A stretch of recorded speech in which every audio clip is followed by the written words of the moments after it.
I'm Nick Forster. You are listening to eTown. Trace Bundy is going to be back, play some more music later on. And coming up, Ron Artis II is here. Amazing singer, guitar player, and songwriter. He's from Hawaii. And we're really excited to have him. He'll be up in a little while. You are listening to eTown, as I mentioned, and you're very likely listening to it on the radio. I love listening to my local radio stations because I get surprised. When the algorithms are choosing my next song, I don't get surprised as often. So I was listening the other day to my local radio station, an interview about a farm not far from here, where it had been converted from primarily growing hay to now they put up a big solar array covering some acres of the land with some solar panels that were elevated on platforms that revolved and to orient them towards the sun. And underneath, in the sort of shady parts underneath those solar panels, there were microclimates and they could grow different things and the soil was affected differently, and it became this new way of farming, but also generating power, and it seemed so cool. And there was a new word called agrivoltaics that I'd never heard before. And I was so curious that I followed up and I found that very same farmer who had created this solar garden, and I asked him to join us, and he agreed, and he is here. So would you please help me welcome to eTown from Jack's Solar Garden, Byron Kominek.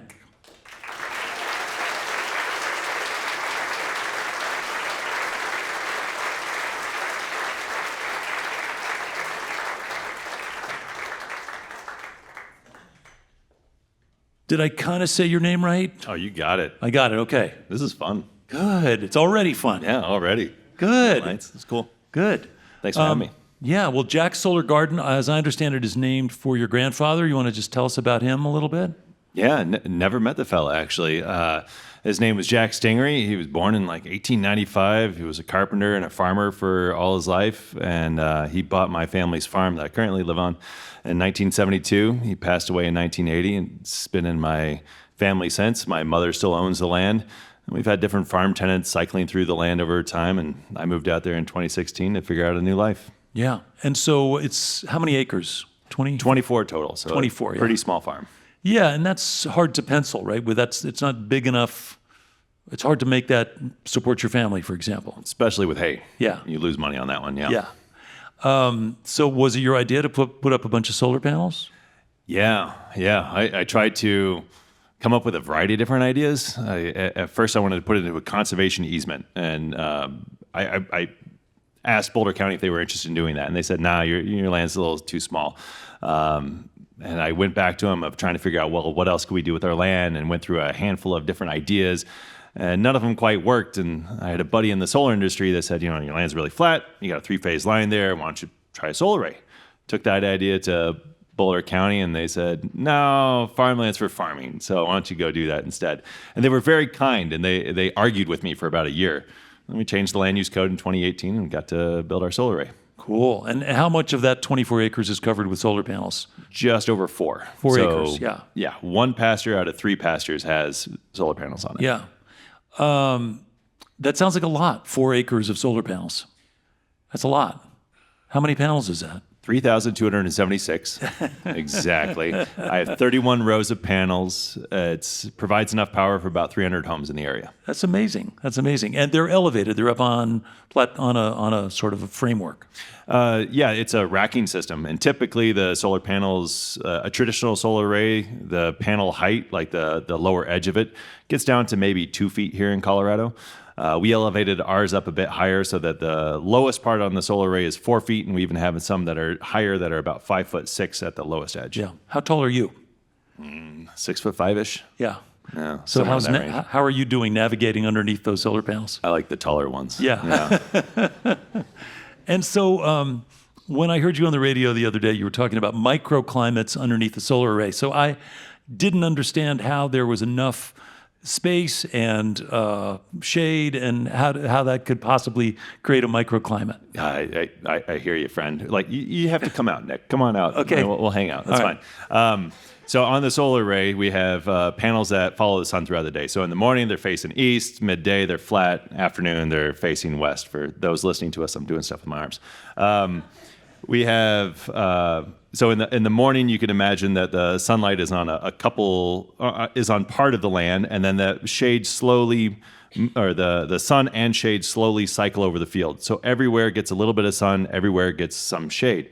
And so it's a question of where are you in between one post to the next post as to how much sun and shade you get throughout the day.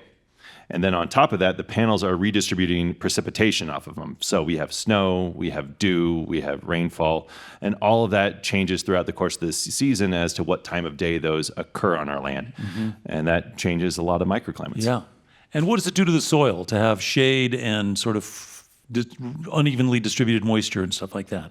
It keeps it cooler. And in Colorado, we are not a light limited state. We are a water limited state. So having cooler temperatures and shade on the ground, it keeps the moisture in the ground longer. That's cool. And we have researchers from Colorado State University and University of Arizona studying that out on our land and able to showcase it. Wow. So you're doing research that's going to help other people if they want to replicate this work and decide what crops work best under there? Or how does that work? That's the idea. We're doing it for our site, but hopefully we can help inspire people around the world to be able to do it on theirs. And soil, climate, designs of solar arrays are all different. So folks are really going to have to figure it out for themselves on their land. But hopefully we can say, it's possible here. Yeah. So why don't you try? What are you growing? Oh, you name it, friend. So we work with a farming partner, Sprout City Farms. They have a handful of folks that are out there every single day during the summertime growing crops, from sweet corn to tomatoes, peppers, onions, garlic, beets, peas, beans, squash, melons, a variety of things. We work with Wish Garden Herbs to grow a variety of different types of herbs out there, from some culinary sage, peppermint, clary sage, boneset, some raspberry leaves. Wow. So many things. Is there anything that didn't work? Yeah. We have to talk about that. That's fine. So depending on what microclimate you plant something, it reacts differently to that microclimate. So squash was one thing that reacted negatively to one of our microclimates. If you put it in the middle of the row where it gets 70% of daily sunlight, it did just fine. You put it on the side where it gets afternoon sun, it did okay. And then you put it on the side where it got morning sun, it did terrible. Yeah. And the reason was because the panels in the morning were dripping dew on it, and it only got morning sunlight. So it never got hot enough for that dew to evaporate off the leaves. And so it just got tons of fungi and pests all over it and destroyed the crop. I see. Well, you learned something. Yeah, I did. Yeah. And what about the solar side of things? Are there any agencies studying your efficiency of the panels and the array and how much power you're generating, like NREL? Are they involved at all? The National Renewable Energy Laboratory is involved. Our partners at University of Arizona have different meters on some of our panels to detect temperature differences. So the cooler the panels are, the more efficient they are at producing electricity. And one of the ideas is that as the plants are transpiring, they create a humidity. And since it's so dry in Colorado, that humidity should help cool the panels a little bit, therefore making them more efficient. So they're watching that right now. Yeah. So it's really interesting. I know there was a time when farmers in central parts of the United States were struggling with just the economics of farming. And we thought for a while that wind turbines were going to be the great panacea. They were going to put up giant wind turbines. They would generate a bunch of dough, and they could still farm all around them. This is another angle to sort of creating a more sustainable way of generating additional revenue, generating electricity, and also creating some unique opportunities to grow things that might not have otherwise been successful. Absolutely. Yeah. Like our climate change is coming. We need to learn to adapt to it. And having more shade on the ground is one great way to do it. Yeah. Building solar arrays in a way that provides more shade to the ground and allows animals and people and machinery to work provides opportunities not just for tomorrow, but also for decades to come that we can still use that land and be more climate resilient. Yeah, it's amazing. And if people want to learn more about it, is there a website where they can see photos and stuff like that? Oh, yeah. jacksolargarden.com. And then we have a small nonprofit, the Colorado Agrivoltaic Learning Center. Good luck Googling that one. But if you follow my webpage, you can find our nonprofit and get a bunch more videos and information. And agrivoltaics, is that a word you made up? No. Some German fellow a long time since. Yeah. Okay. Yeah.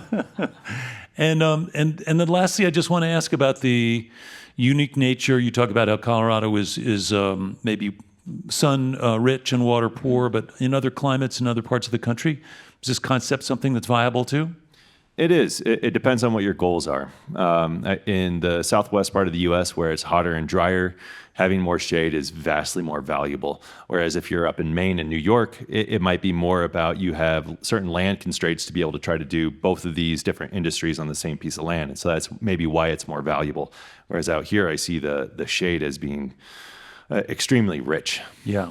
And especially, let's not forget that for those people who are harvesting and working, tilling the soil, working to have that opportunity to get some shade must be really appreciated. Oh, absolutely. I mean, I look at the crowd and think of, like, when it's 100 degrees, would you rather be in the sun or in shade? Yeah. And that's how our farmers feel too.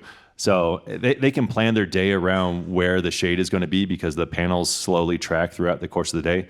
So they could work in the shade all day long if they so chose. Wow, that's amazing. All right. Well, listen, I was impressed when I heard you on the radio the other day. I'm impressed learning more now. And I'm going to keep following the story. I am going to come out and check it out, see what's going on. Please do. But I hope everybody will check out jacksolargarden.com. Mm-hmm. Is that apostrophe S? No. Jacks. Not on the website, but Yeah. on the business name, yeah. Yeah. But the URL is www.jacksolargarden.com. Correct, sir. Okay, no gaps, no apostrophe, no nothing. None of it. All right. Okay. Well, listen, we're going to try to tell this story to as many people as we can. I think it's a great story. Appreciate it, Nick. Well, listen, Byron, thank you so much for stopping by, and I'm definitely coming out. Thanks much. Yeah. Cheers. Thank you, Byron. Jack's Solar Garden.